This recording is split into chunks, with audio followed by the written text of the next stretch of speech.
नमस्कार, news room live में आपका स्वागत। मैं राहुल ओझा आपके साथ। नीतीश कैबिनेट की बैठक खत्म हो गई है और इस बैठक से बड़ी खबर यही कि कुल 26 एजेंडे पर, महत्वपूर्ण एजेंडे पर मुहर नीतीश कैबिनेट ने लगाई है।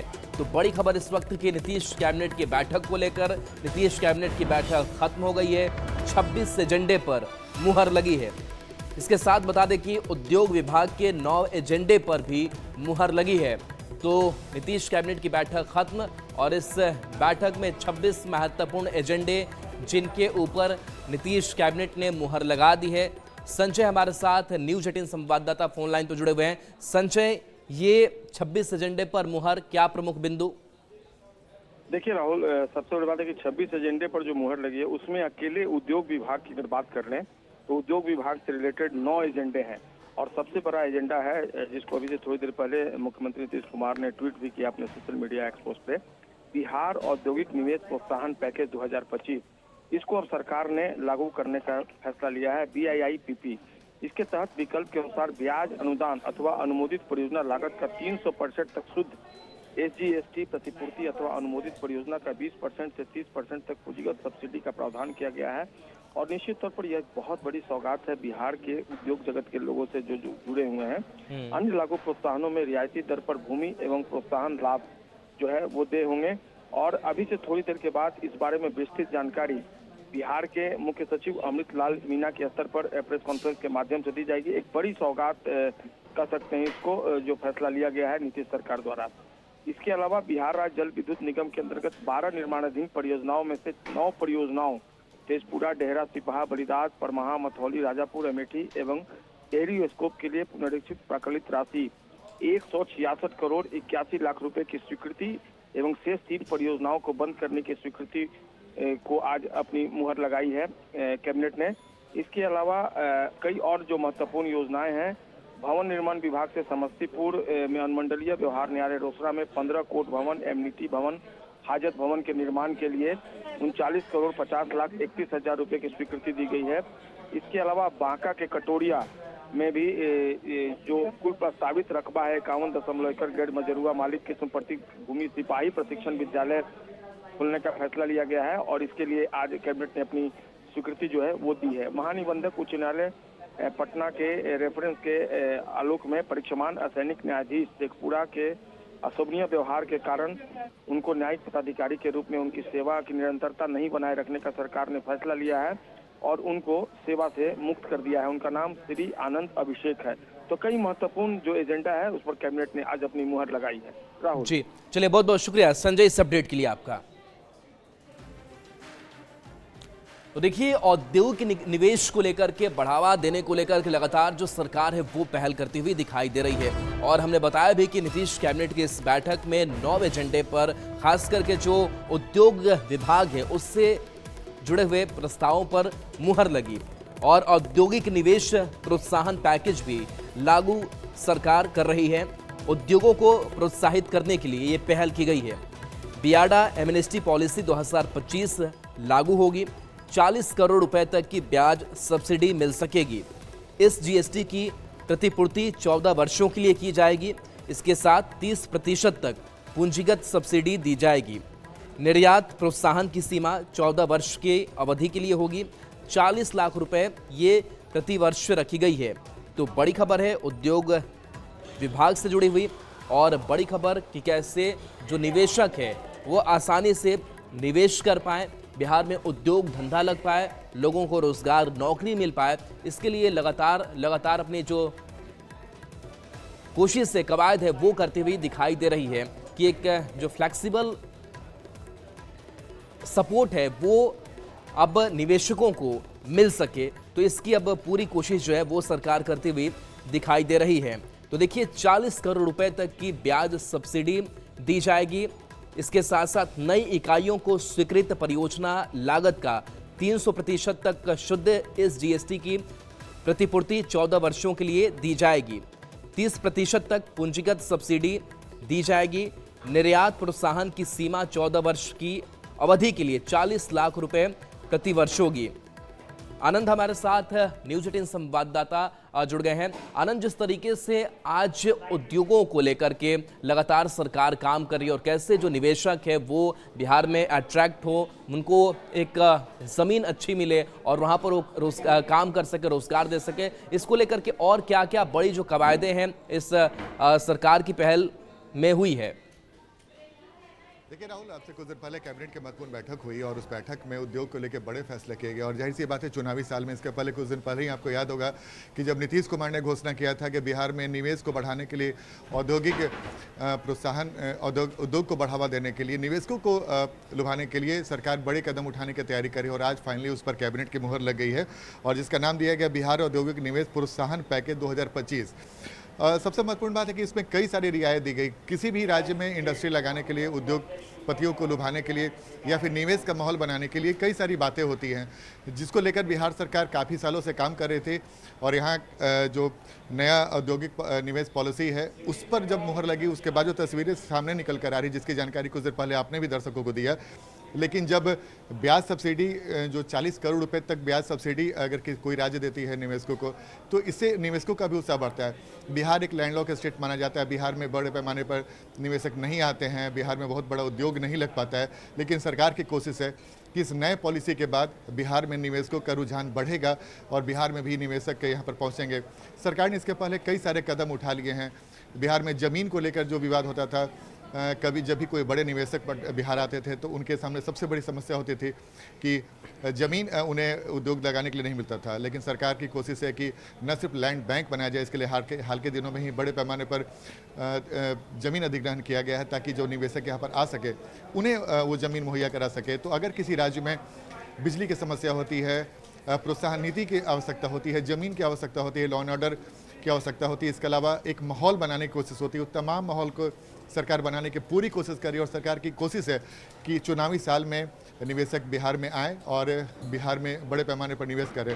चुनावी साल है, देखना दिलचस्प होगा कि सरकार की इस नीति के बाद कितने निवेशक यहाँ पर पहुँचते हैं। चूँकि चुनावी साल में ऐसी परिस्थितियाँ कम होती है, लेकिन सरकार की कोशिश है कि निवेशकों को एक बड़ा मैसेज दिया जाए और आज कैबिनेट की बैठक में चलिए बिल्कुल निवेशकों को लुभाने की पूरी कोशिश है और जिस चुनावी साल में इस बात का भी जिक्र किया गया कि 2025 से लेकर 30 तक हम करोड़ों युवाओं को नौकरी रोजगार देंगे और इस कदम की तरफ ये जो पॉलिसी लागू की गई है इसका कितना फायदा होगा? देखिए, जब आपके राज्य में बड़े पैमाने पर निवेश आने लगेंगे, बड़े पैमाने पे उद्योग लगेंगे, तो जाहिर सी बात है सरकार ने पिछले बार भी किया, जब नीतीश कुमार ने ट्वीट किया था उस समय भी नीतीश कुमार ने साफ कर दिया था कि उद्योग को रोजगार से जोड़ा जाएगा। यानी कि सरकार की मंशा साफ है कि न सिर्फ बिहार में नया औद्योगिक क्रांति लाया जाए, बड़े पैमाने पर निवेशकों को लाया जाए, बल्कि निवेशक के बाद जब यहाँ पर आए, बड़े पैमाने पर उद्योग लगे, उसको सीधे रोजगार से जोड़ा जाए। जाहिर तौर पर बिहार के जो युवा हैं बड़े पैमाने पर रोजगार के लिए पलायन कर जाते हैं, तो सरकार की पहली कोशिश है कि जब बिहार में जब वो माहौल बन जाएगा, बिहार में बड़े बड़े निवेशक आएंगे और बिहार में निवेश होगा, तो जब रोजगार का सृजन अपने आप होने लगेगा। चूंकि आपके राज्य में अगर औद्योगिक क्रांति आएगी तो उसका सबसे बड़ा फायदा बेरोजगारों को मिलता है, बड़े पैमाने पर रोजगार उपलब्ध होते हैं। तो सरकार ने, नीतीश कुमार ने जो घोषणा किया है कि 1 करोड़ लोगों को हम नौकरी और रोजगार देंगे, उसके लिए जरूरी है कि बिहार में वैसा परिस्थिति लाया जाए, वैसा माहौल बनाया जाए कि बिहार में बड़े पैमाने पर उद्योग लगे और उसका सीधा फायदा यहाँ के बेरोजगार जो युवक युवतियाँ हैं उनको मिल सके। तो सरकार की कोशिश है कि न सिर्फ उद्योग को बढ़ावा दिया जाए बल्कि रोजगार भी बड़े पैमाने पर सृजन हो और बिहार जैसे राज्य में जो बड़े पैमाने पर पलायन करते हैं युवा, वो उन्हें रोका जाए और बिहार की जो परिस्थितियां हैं, बिहार में जो टैलेंट है उसे जाने से बाहर रोका जाए। और जाहिर तौर पे अगर बिहार में ही अगर उन्हें रोजगार मिलने लगता है युवक और युवतियों को, तो उसका बड़ा फायदा बिहार को ही मिलेगा। तो सरकार की कोशिश है कि उद्योग को रोजगार से जोड़ा जाए और जो पलायन होता है, जो रोजगार की समस्या होती है, उसे रोका जाए। और सबसे महत्वपूर्ण बात कि नीतीश कुमार ने घोषणा किया है कि जब अगली सरकार बनेगी तो हम 1 करोड़ लोगों को रोजगार और नौकरी देंगे। तो उस सपने को तभी पूरा किया जा सकता है जब बिहार में औद्योगिक माहौल बने, यहाँ पे निवेशक पहुँचे और इंडस्ट्री लगे। इसके लिए इस पहल को बेहद महत्वपूर्ण माना जा रहा है। भले ही चुनावी साल है, लेकिन अगर ये पहल कारगर होती है तो न सिर्फ बिहार की रंगत और सूरत बदलेगी, बल्कि कुछ दिन पहले आपको याद होगा कि CII ने एक भविष्यवाणी की थी कि 2030-31 तक बिहार का जो बजट है वो दूसरा लगभग डबल हो सकता है। बिहार में जो बड़े पैमाने पर रोजगार की बात हो रही थी उसको बढ़ावा मिल सकता है। तो 2030-31 तक सरकार की कोशिश है कि जो यहाँ पे जो परिस्थितियां हैं वो पूरी तरीके से बदलें और 2047 तक $1 ट्रिलियन चले बिल्कुल। तो निवेशकों को प्रोत्साहित करने के लिए सरकार ने बड़ा कदम उठाया है। इस पॉलिसी के लागू होने से जो रोजगार नौकरी की एक पहल सरकार की वो भी पूरी हो गई। चलिए, बहुत बहुत शुक्रिया आनंद इस अपडेट के लिए आपका। देखिए, बिहार में जारी एसआईआर के बीच विपक्ष का जो बवाल है वो लगातार देखने को मिल रहा है। इसके साथ साथ झारखंड में भी एसआईआर की प्रक्रिया शुरू होने से पहले ही यहां भी विरोध के जो स्वर हैं वो तेज हो चले हैं। लेकिन इन सब के बीच निर्वाचन आयोग का रुख क्या है वो भी समझना जरूरी है। तो ऐसे में निर्वाचन आयोग ने देश के आम नागरिकों से 5 अहम सवाल पूछे हैं। निर्वाचन आयोग ने पूछा है कि मतदाता सूची की गहन जांच होनी चाहिए कि नहीं, मृत लोगों के नाम हटाने चाहिए कि नहीं, जिन लोगों के नाम 2 जगह या 2 से अधिक जगह है उनके नाम एक ही जगह होने चाहिए या नहीं, जो लोग दूसरी जगह जा बसे हैं उनके नाम हटाए जाने चाहिए कि नहीं, साथ ही वोटर लिस्ट में जो विदेशियों के नाम है वो हटाने जाने चाहिए या नहीं।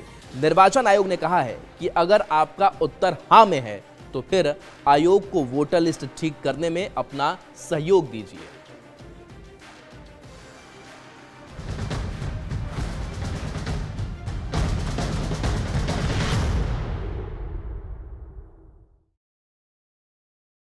तो देखिए, हम झारखंड की बात कर रहे थे कि झारखंड में एसआईआर शुरू होने से पहले ही जो विपक्ष का विरोध है वो अब तेज होना शुरू हो गया है। बिहार में भी हमने वही देखा और आज झारखंड विधानसभा से भी कुछ ऐसी ही तस्वीर जो है वो निकल करके सामने आई है।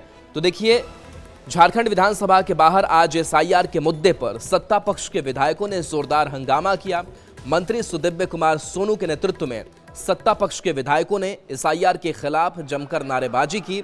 सत्ता पक्ष के विधायकों ने इस दौरान वोट चोरी नहीं चलेगी की नारे लगाए।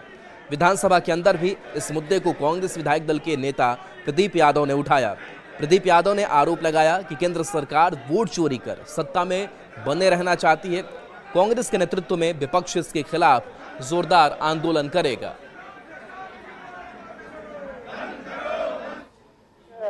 संविधान के तहत हमें एक वोट का अधिकार दिया। अध्यक्ष महोदय, हम वंचितों को, दलितों को, पिछड़ों को, आदिवासियों को, अल्पसंख्यकों को, इस देश के एक लोगों को, चाहे वो अमीर हो, गरीब हो, लाखपति हो, खाकपति हो, और उस वोट के अधिकार की ये चोरी कर रहे हैं वोट चोर लोग। ये हमारी वोट की चोरी कर रहे हैं। अध्यक्ष महोदय, एसआईआर के माध्यम से हम एसआईआर का विरोध करते हैं। एसआईआर को वापस लेना होगा और इस वोट चोरी से हमें इस विधानसभा से आने से ये रोकना चाहता है। ये पिछले दरवाजे से इस वोट चोरी करके सत्ता पर जाना चाहता है। अध्यक्ष महोदय, इसे हम कतई होने नहीं देंगे। ये वोट चोर है। ये वोट चोर लोगों को अध्यक्ष महोदय कतई हम माफ नहीं कर सकते। वोट चोर।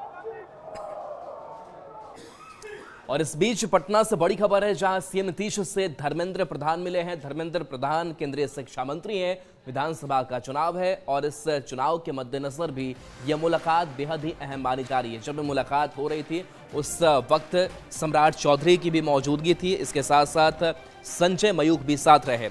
चुनाव से पहले यह मुलाकात अहम मानी जा रही है। एनडीए के बड़े नेताओं की यह मुलाकात हुई। इसके साथ साथ ये भी कहा गया कि नीतीश के नेतृत्व में बिहार बदला है। बता दें कि इससे पहले केंद्रीय शिक्षा मंत्री धर्मेंद्र प्रधान ने पटना के जेपी गंगा पथ पर बीजेपी नेताओं के साथ मॉर्निंग वॉक भी किया।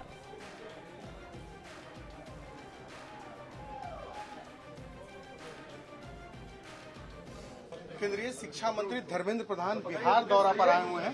बिहार भाजपा के नेताओं से मुलाकात भी इनकी हो रही है और जिस तरीके से बिहार में चुनाव है उसके पहले ये दौरा काफी महत्वपूर्ण है। एक और राहुल गांधी, तेजस्वी यादव सड़क पर सरकार के खिलाफ हल्ला बोल रहे हैं। सर, क्या कहेंगे जिस तरीके से राहुल गांधी बिहार में लगातार घूम रहे हैं? तो मैं आज यहाँ IIT की कन्वोकेशन में भाग लेने के लिए आया हूँ। मैं कल जब पहुँचा मेरे लिए बहुत आश्चर्य था पटना एयरपोर्ट की नया रूप देखते हुए, और फिर मैं आज सुबह जेपी गंगा पथ पे गया था। सच में बिहार बदल चुकी है। मैं इसीलिए यहाँ की लोकप्रिय मुख्यमंत्री आदरणीय नीतीश कुमार जी का धन्यवाद करता हूँ और देश की लोकप्रिय जननेता प्रधानमंत्री नरेंद्र मोदी जी को धन्यवाद देता हूँ। उनकी कल्पना से आज बिहार और तेजी से बढ़ रहा है और आने वाले दिनों में और तेजी से बढ़ेगी। तो बिल्कुल देखिए हमारे साथ धर्मेंद्र प्रधान है, जिनका साफ तौर पर कहना है कि बिहार बदल रहा है, और जब वो बिहार आए हैं तो कई नई चीजों को देख करके वो हतप्रभ भी है कि बिहार जैसे राज्य में इतना विकास हो रहा है, एयरपोर्ट हो या सड़कें पुल पुलिया हो। कैमरा सुबोध के साथ शैलेंद्र, न्यूज 18 पटना। वोटर अधिकार यात्रा का पड़ाव आज सुपौल में है। आज इस यात्रा में राहुल गांधी, तेजस्वी यादव शामिल हुए और ये जो यात्रा है वो अभी और चलनी है। वहां से जो तस्वीरें सामने आई है, इस तस्वीर को देखिए, जहां यह यात्रा हुसैन चौक से शुरू होकर 4 किलोमीटर तक चलेगी। इस यात्रा में प्रियंका गांधी, राहुल गांधी और तेजस्वी यादव भी शामिल हुए। इस दौरान लोगों की भारी भीड़ उमड़ी। लोग मानव श्रृंखला बनाकर सड़क किनारे खड़े दिखाई दिए। पप्पू यादव भी इस यात्रा में दिखाई दे रहे हैं। कांग्रेस के जो झंडे हैं वो लेकर के लोग आगे बढ़ रहे हैं। इसके साथ साथ आरजेडी के भी जो समर्थक हैं उनकी मौजूदगी यहाँ इस यात्रा में। जो तस्वीर आपको दिखा रहे हैं वोटर अधिकार यात्रा की तस्वीर है। सुपौल यह पड़ाव पहुंचा हुआ है और देखिए इस गाड़ी पर राहुल गांधी सवार हैं। उनके ठीक थोड़ा सा पीछे प्रियंका गांधी भी दिख रही हैं। और आज की इस यात्रा में देखिए जो दूसरी गाड़ी क्रॉस कर रही है उसमें पप्पू यादव सवार हैं। पप्पू यादव को लेकर के कई चर्चाएं चली इस यात्रा के दौरान, जो तस्वीरें सामने आई, लेकिन पप्पू यादव अब साथ साथ दिखाई दे रहे हैं।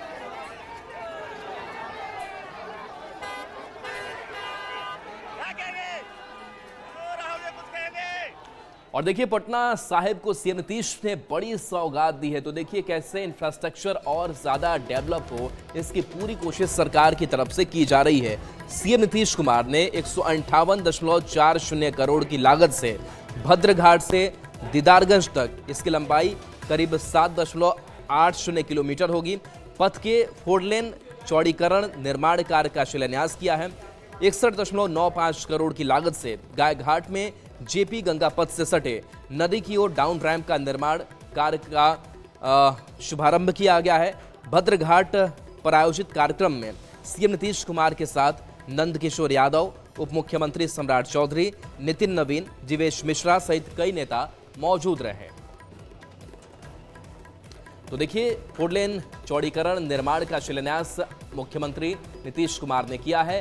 गायघाट में डाउन रैंप बनाया जाएगा। इसके साथ साथ पटना साहिब को सीएम नीतीश की ये बड़ी सौगात है और इस सौगात के जरिए लोगों में भी खुशी है। भद्रघाट से दीदारगंज तक 4 लेन बनाया जाएगा। 4 लेन चौड़ीकरण निर्माण का शिलान्यास किया गया है और इस मौके पर नंदकिशोर यादव, उप मुख्यमंत्री सम्राट चौधरी, नितिन नवीन, जीवेश मिश्रा सहित कई नेताओं की मौजूदगी रही। बता दें कि 61.95 करोड़ की लागत से गायघाट में जेपी गंगा पथ से सटे नदी की ओर डाउन रैंप का निर्माण कार्य का शुभारंभ किया गया है। देखिए बिहार विधानसभा चुनाव से पहले धर्मांतरण का जो मुद्दा है एक बार फिर से सीमांचल में गहराने लगा है और धर्मांतरण को लेकर के अब जो वहां के लोग हैं वो भी अब काफी एक्टिव नजर आ रहे हैं, जागरूक दिखाई दे रहे हैं और खुद इसकी शिकायत भी कर रहे हैं। सीमांचल में एक बार फिर से धर्मांतरण का मुद्दा गरमाने लगा है। कटिहार में आदिवासियों को ईसाई बनाने के खेल के खिलाफ अब खुद लोग सड़कों पर उतर आए हैं और धर्मांतरण का धंधा बंद करने की मांग कर रहे हैं। बड़ी संख्या में आदिवासी समाज के लोगों ने सड़क पर उतरकर मिशनरीज के धर्मांतरण के खेल को खत्म करने की मांग की। इन लोगों की मांग है कि सरकार और प्रशासन ऐसे संगठनों और लोगों के खिलाफ ठोस कार्रवाई करें। इनका आरोप है कि ईसाई धर्म और मिशनरीज से जुड़े लोग भोले भाले आदिवासी लोगों को बहला फुसलाकर पैसे और बेहतर जीवन स्तर का लालच देकर उनका धर्मांतरण करा रहे हैं, जिससे सीमांचल में आदिवासी समाज के अस्तित्व पर खतरा मंडराने लगा है। तो देखिए सीमांचल में खासकर कटिहार में आदिवासियों ने धर्मांतरण के धंधे के खिलाफ आंदोलन तेज कर दिया है। वे सड़क पर उतरकर धर्मांतरण पर रोक लगाने की मांग करने लगे हैं, जिसका बीजेपी जेडीयू ने समर्थन किया है। तो कांग्रेस इस आंदोलन के बहाने राज्य सरकार पर निशाना साध रही है और दलील दे रही है कि इस देश में सबको धार्मिक आज़ादी है, कोई भी अपने धर्म का प्रचार प्रसार कर सकता है। हिंद के लिए ये लोग कई तरह से अपनी संख्या बढ़ाने का प्रयास करते हैं। आदिवासी भाई बहनों का ये प्रयास, धर्मांतरण के खिलाफ उनका आंदोलन का बीजेपी स्वागत करती है और समर्थन करती है। निश्चित रूप से उनके संस्कृति की रक्षा के लिए एक आवश्यक कदम है उन्होंने राष्ट्रपति को ज्ञापन दिया है और कई एक राज्यों में तो बीजेपी ने एंटी कन्वर्जन कानून भी लाया है और बिहार में भी ऐसे कानून की मैं वकालत करता हूं। लेकिन वहीं विपक्षी दलों के लोग, खासकर तेजस्वी यादव, लोगों को धार्मिक भावनाओं को उभार कर धार्मिक स्तर पर विभाजनकारी मुद्दों को चला करके वोट लेना चाहते हैं। इससे वहां की जनता इनके बहकावे में नहीं आने वाली है और राज्य के मुख्यमंत्री नीतीश कुमार जी और एनडीए के साथ वोट कर पुनः नीतीश कुमार जी को मुख्यमंत्री बनाएगी। देखिए, इस देश का संविधान हर आदमी को धर्म चुनने की आज़ादी देता है और अपने धर्म के प्रचार प्रसार की भी आज़ादी देता है। अब जो लोग धर्मांतरण के आरोप लगा रहे हैं, वो कभी ईसाइयों पर आरोप लगाते हैं, कभी बुद्धिस्टों पर लगाते हैं, कभी मुसलमानों पर लगाते हैं। तो अपना धर्म प्रचार कर रहे हैं, धर्मांतरण करवा रहे हैं। आप भी करवाइए, आपको किसने रोका है? आप क्यों नहीं अपने धर्म का प्रचार प्रसार करके दूसरे धर्म के लोगों को अपने धर्म में शामिल कर पा रहे हैं? और पटना से बड़ी खबर है, जहां शिक्षक भूख हड़ताल पर बैठ गए हैं। ट्रांसफर, वेतन वृद्धि की इनकी मांग है और शिक्षकों का प्रदर्शन शुरू हो गया है। गर्दनीबाग में भूख हड़ताल पर ये शिक्षक बैठे हुए हैं। ट्रांसफर, वेतन वृद्धि की मांग है। इसके साथ साथ वेतन निर्धारण, सेवा निरंतरता की मांग ये कर रहे हैं। भूख हड़ताल में सभी कोटि के शिक्षक मौजूद हैं। धरना स्थल पर ही तीज भी महिलाएं कर रही हैं। टीआरई 3 के शिक्षकों के लिए मांग है, 3 जिले के विकल्प की मांग है। और चलिए, न्यूज रूम लाइव में इतना ही। न्यूज 18 बिहार झारखंड पर खबरें आपके लिए लगातार जारी है।